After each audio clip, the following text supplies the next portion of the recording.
Ce que je peux vous dire, c'est que je suis extrêmement fière du chemin que nous avons parcouru ensemble. Nous nous sommes bien battus. Nous avons sillonné ce territoire et nous n'avons pas démérité.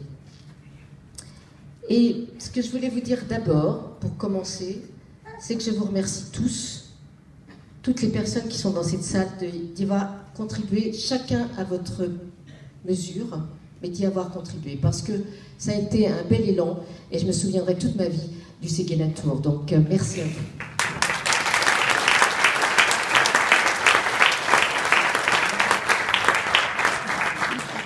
Alors, je m'en souviendrai longtemps, même si aujourd'hui, nous avons une députée que personne ne nous envie, à part quelques supporters sourds qui excusent ces petites phrases au nom d'une pseudo-discipline de groupe. Et oui, cette députée, c'est nous qui l'avons.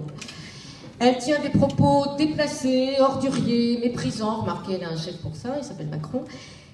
Et elle a quand même été jusqu'à faire le buzz avec cette fameuse phrase: si à 18, 19, 20 ans, vous commencez à pleurer pour 5 €, qu'est-ce que vous allez faire de votre vie?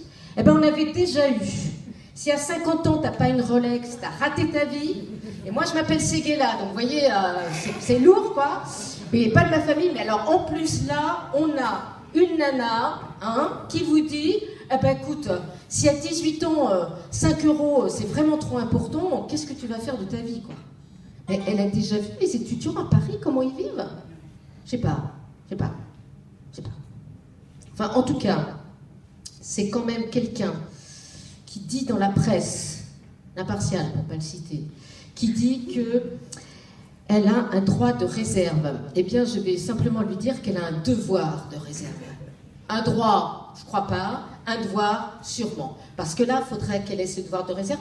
Parce qu'on pourrait mettre, puisque certains de ses partisans ont dit que j'étais trop professorale, eh bien, je leur dirais simplement, si j'avais quelque chose à mettre, je mettrais la marge de progression est énorme. Dans cette 5e circonscription, il y a quelque chose dont on doit être fier. C'est que, aux Andelys, le score que nous avons fait, c'est 21% des voix. Bravo!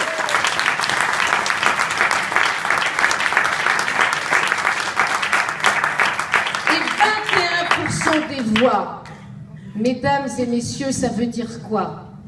C'est d'abord la reconnaissance du travail de terrain que nous faisons aux Andelys. Ça, c'est la première chose. La deuxième chose qui est importante, c'est que ces 21%, c'est un encouragement pour l'avenir. Un encouragement extrêmement fort, et que je prends ainsi, parce qu'il s'agissait de mon nom, mais que je prends ainsi pour toute l'équipe qui voudra bien m'accompagner dans les périples futurs que seront les élections municipales, parce que je le dis, c'est ça qui doit être notre vision de l'avenir. Nous nous opposons avec François, au conseil municipal, au maire, qui pense sauver sa ville par le tourisme, par la construction d'un crématorium. Voilà, situé dans un site qui, aujourd'hui, soulève une polémique dans les Andelys, importante, qui oublie, faisons face à ce maire qui oublie une partie des quartiers de sa ville et qui laisse progressivement les Andelys s'endormir. Alors, face à ce maire qui ne répond pas aux besoins de la population, eh bien oui, nous sommes là et nous nous opposons. Et c'est clair, nous nous opposons.